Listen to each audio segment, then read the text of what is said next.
Hello and welcome to another side play. Me, GamerWolfSix.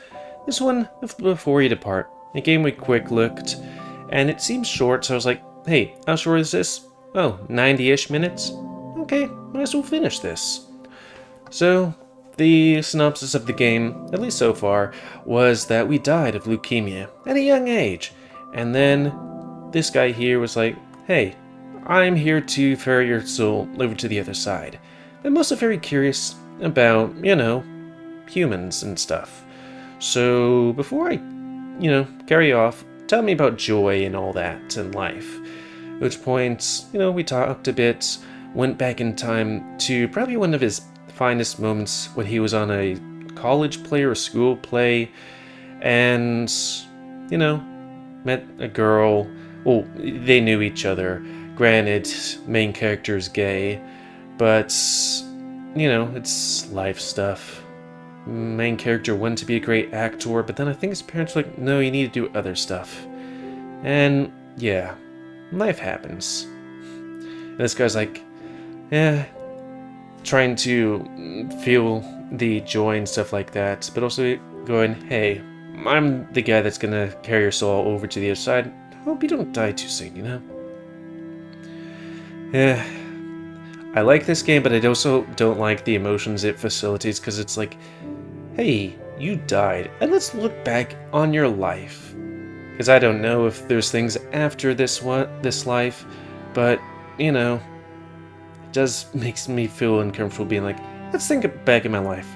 Did I use my life all that well?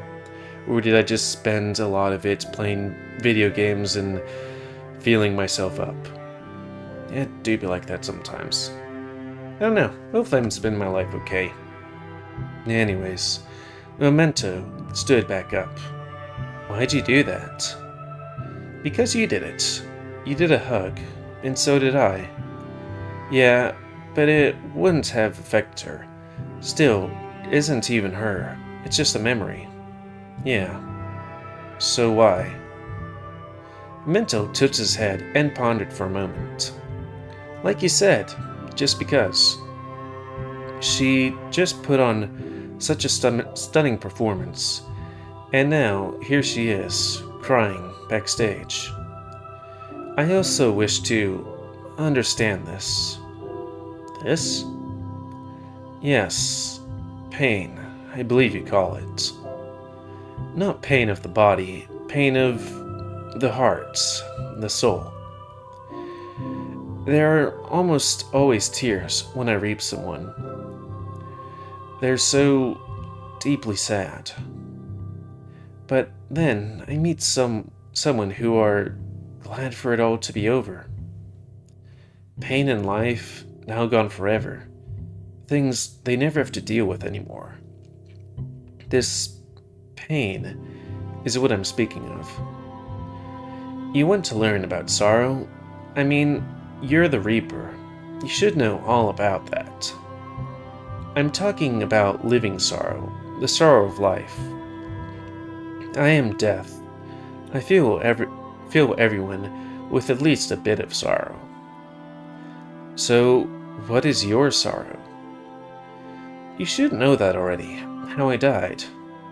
Yes, but I wish to understand it. You want me to show you that miserable process I spent the last 4 years dealing with? I don't want to remember it. I don't want to relive that fucking hell. I understand your trepidation. Truly, it is a massive ask.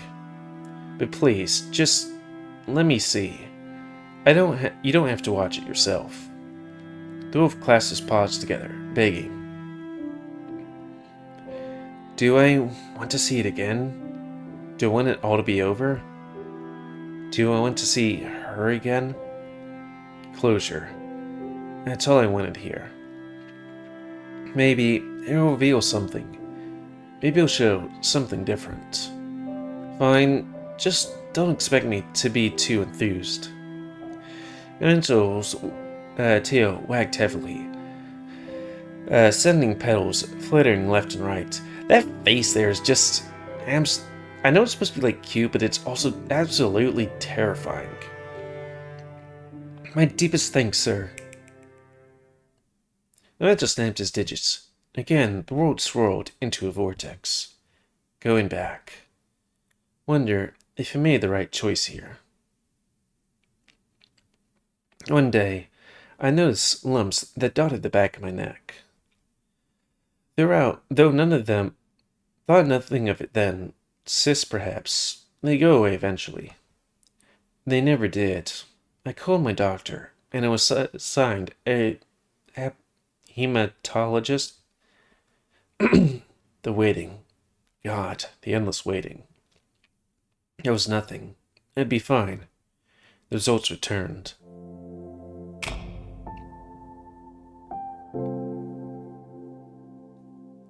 Chronic lymphocytic leukemia, CCL. A rare and aggressive form of blood cancer. Treatment resistant, they said. I knew what they really meant. An 80% survival rate for 5 years, though incurable. It was an optimistic statistic. I only lasted 4 years. Interestingly, I felt nothing. The word chronic escaped the doctor's lips. Everything became dreamlike, or when. My dreams, my ambitions, my life. As they described my options, all I can think about was my own regrets. I graduated college with a bachelor's in computer science. Although I longed for the stage, reality pulled me to my senses. Maybe if I hadn't been in this position, affected by a disease that would addle me for the rest of my life, or addle, that would have been alright. Or, that would have what? Yeah, the right call. I swear I can read. No money to be made, my father would repeat. But after death, that didn't matter. Maybe I could have made something myself in those short years between then. Computers aren't terrible, but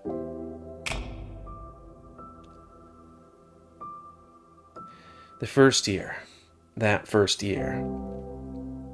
I had never imagined something so hellish could be experienced by the human mind. It was a void that ate away at you more than the cancer, the tests, the trials, the medication. The first months I spent in chemo, then came the radiation therapy, every day of week. By the end of each session, I was disgorging heaps of bile into the sink. I was parched, but no matter how much I drank, it never stayed down. And all for that? And all that for what? I knew what lay ahead a few years down the line. I knew things would never get better. After the relapse, I made the decision to stop treatment. Year 2. Things had gotten worse physically, but my mind, on the other hand, I think I accepted it by that point. One day, there was bleeding under my skin. My platelet count was dangerously low. It'd be my first of many emergency room visits for the rest of my short life. It was getting more aggressive. My lymph nodes were so bloated they felt like rocks grafted beneath my skin. It's an interesting thing I just kind of thought. You know how sometimes don't take this as any sort of medical advice, okay? How some, doctors might be like, hey, here's this thing that's threatening, here's all these treatments we can do for you, but then, at least from what I heard from a doctor and a nurse, that they go, yeah, but when the doctors hear that diagnosis themselves, they're like, yeah, that's no way to live. We're just going to not do the treatment, spend good time while we can, and die from this. I do fear, because 2 of my grandparents have, or had, at least one of them, had what is that thing where you forget stuff and you forget pretty much everything? It's kind of funny. What's the thing you forget? I can't remember. Dementia, that's it. Hopefully they do something about it, or maybe I should really figure out how to, do stuff that prevents that, or slows it. Guess I might kind of tend to live a bit longer, but, Anyways, the first visit to the emergency room, I thought it'd finally be the end. Sadly, they meant to save me, and put me back in a stable enough state to rest.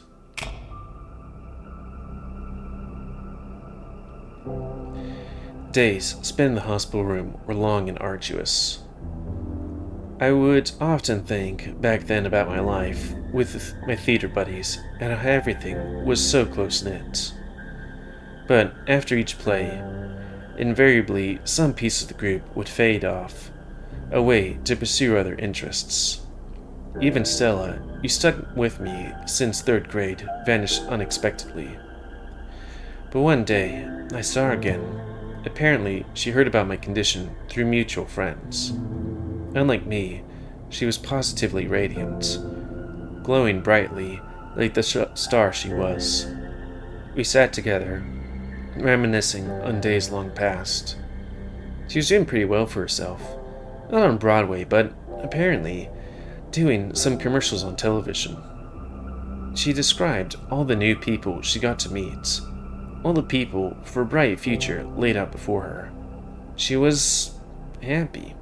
She had hope. She had a dream that was within her grasp. She talked about wanting to star in a movie, and how she made sure I got some role in it as well. I mean, he doesn't seem to be in the condition to do anything besides leukemia patient. Though maybe it's only temporary, his bedridden state. Thanks for the pity, but I think I'll pass. I don't believe I'd be all that great, I'm afraid. Kinda hard to be a good actor when you're, well, dying. I'm pretty fortunate you get to do all these things. I'd hate to bring you down. You're a lucky girl, Stella. More than you could ever know. She gave me a particular look. Sorry. I think the meds are messing with me. Well, be sure to ask your doctor about that.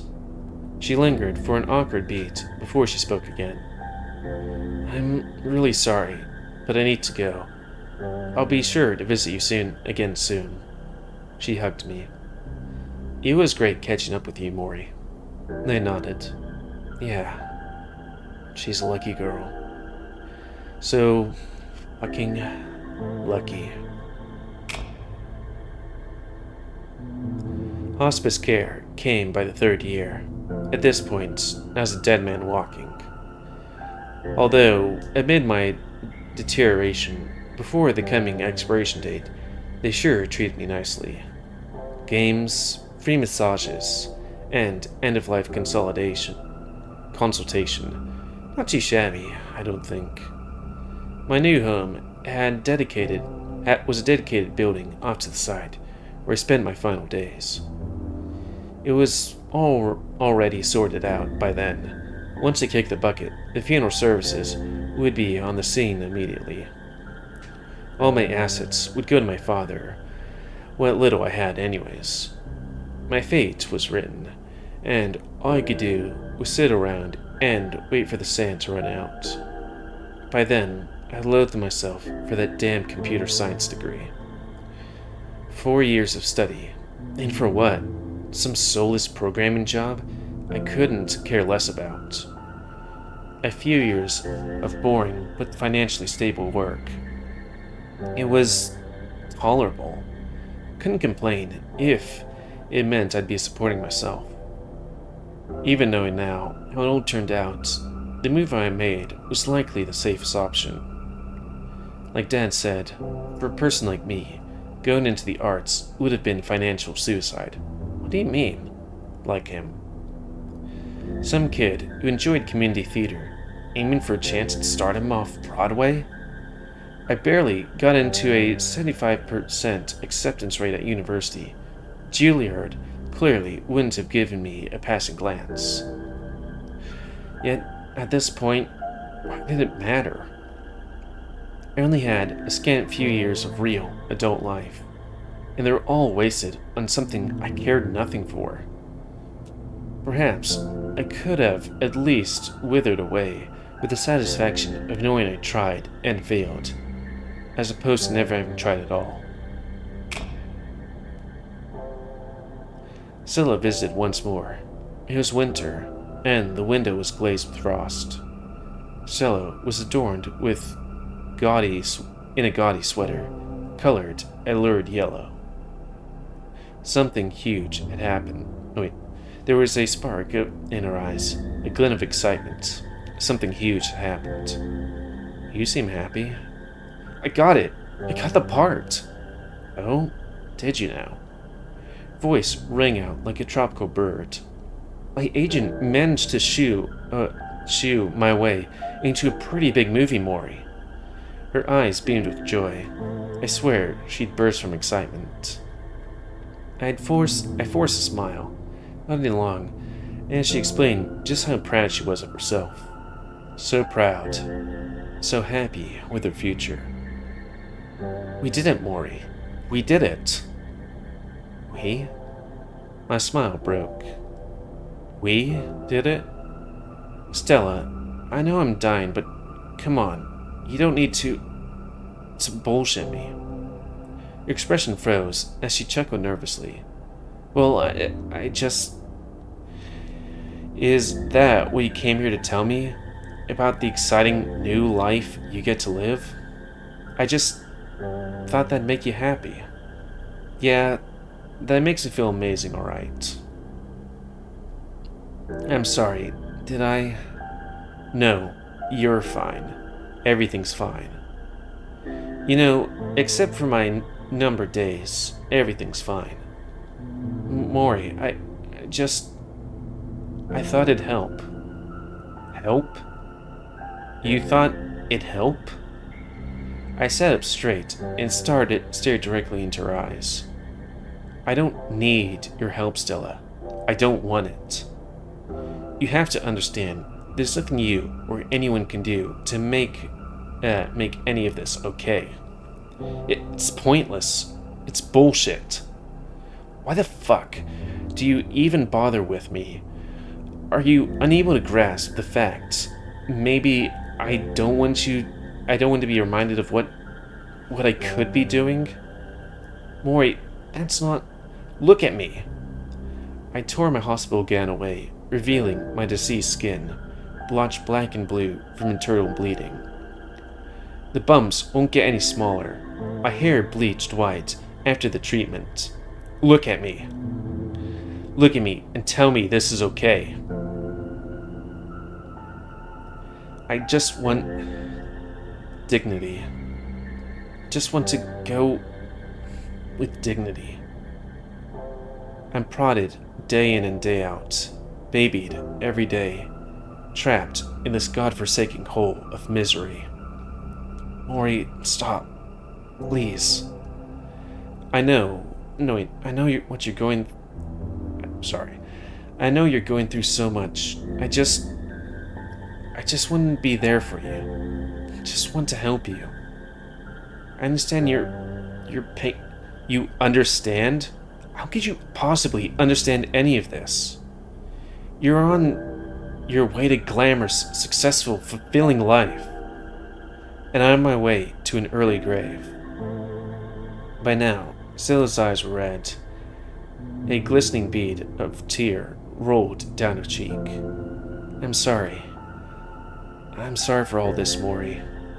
But please, don't take it out on me. Let me tell you something.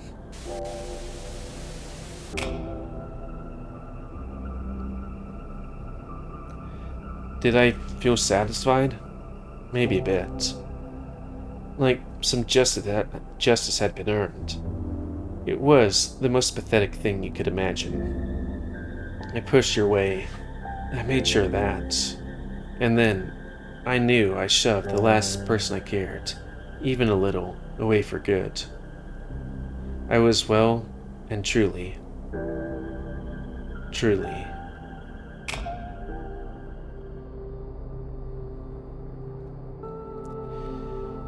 What time was it anymore? How long will it be until it's done? I had no sense of when anything was. Also, just a side note here. I'm for assisted suicide because it's like it's really weird that society will be like, "Hey, as long as you have the money, we'll keep you on as long as you can, no matter how painful or uncomfortable it is until you die." But no, you have to suffer until the end. If you have the money. If you don't, then good luck going on the street. Anyways, that's my diatribe. I would wake up each night, confused and scared. I could barely recognize the faces of the nurses.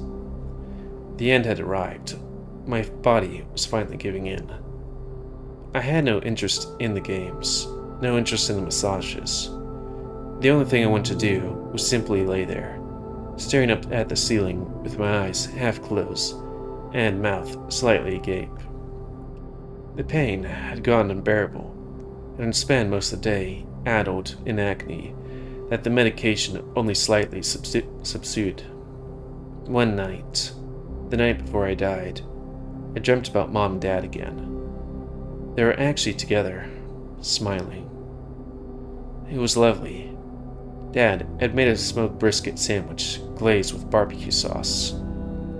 Even then, in my dying stupor, I could remember the tingling sensation of its sweetness on my tongue. Mom had laughed alongside him. We even invited Stella over for some games.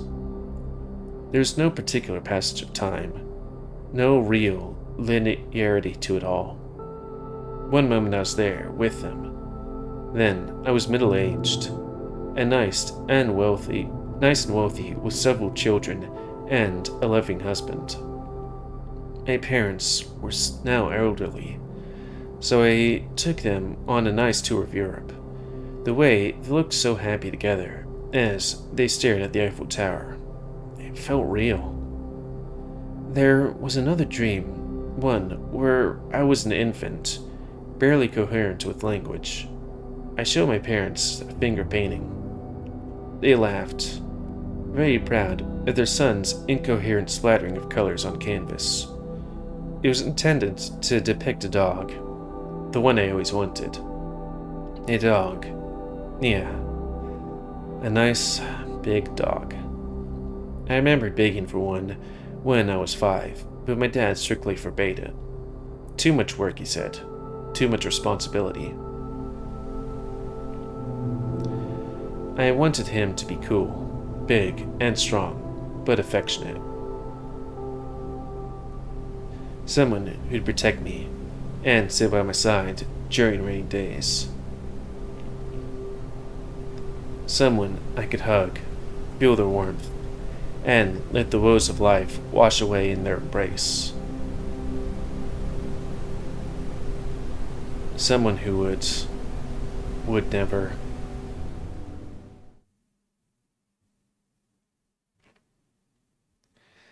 That's how it went then. Wait, that's how it went then? You saw it yourself. Humans do often tell me of their suffering at the hands of illness. Does that disturb you? It's nature. That may sound disrespectful, but I truly have seen it all. I did not witness your unfortunate demise just to experience the human suffering. I understand that it exists. I understand more than you could ever know. But I must ask, why? What do you mean? Like, why do you live in the first place, if it all ends the same with you? No, as selfish as it may sound, I wonder why I must exist. I was placed in this world as a means of taking you beyond, to take you to your final resting place. Beyond the instinct that is engraved into the very fiber of my being. I cannot understand the purpose of it. Things must change. Things must end. That I truly understand and exist to perform.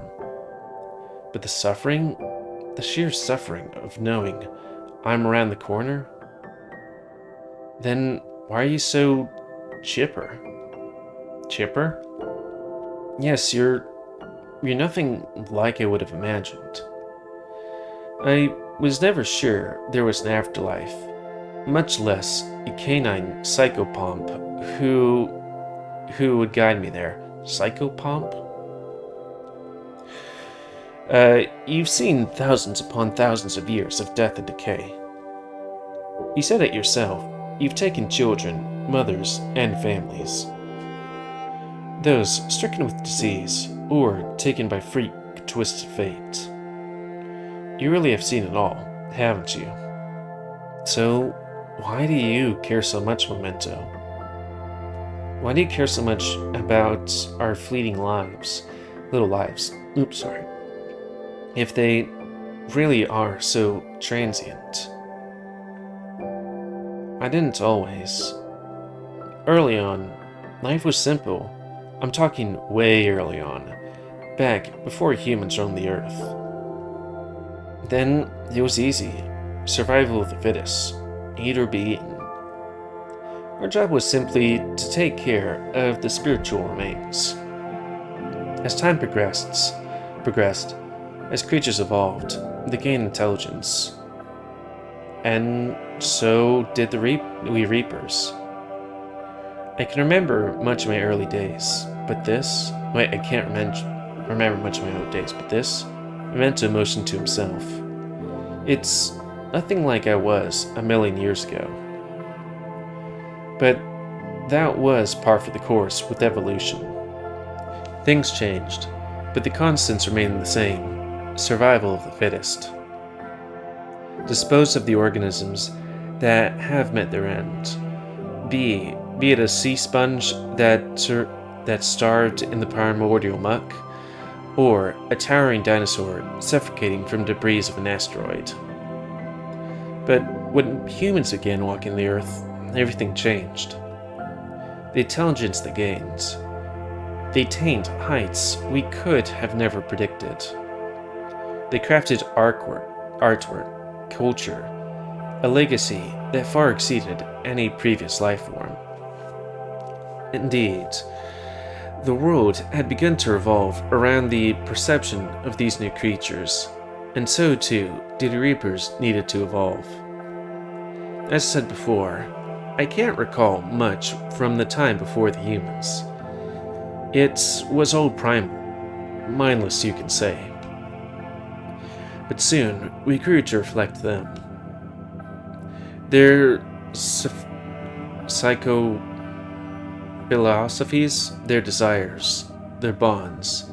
The end goal was no longer to continue evolution, but rather to seek out the most fulfilling happiness an individual could experience.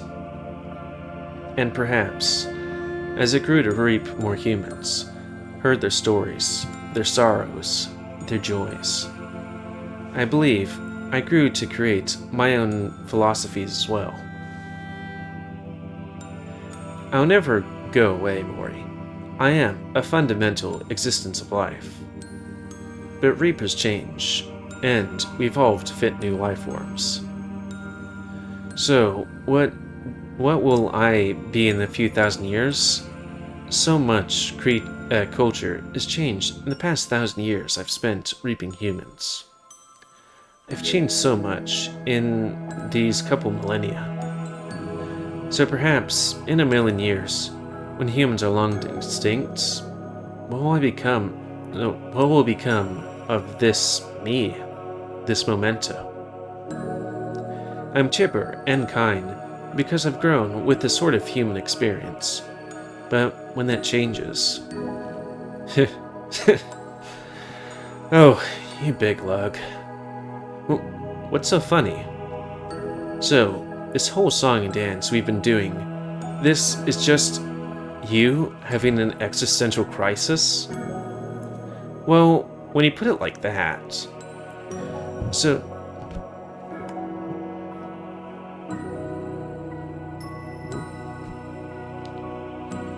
Oh. Let me pause this right here.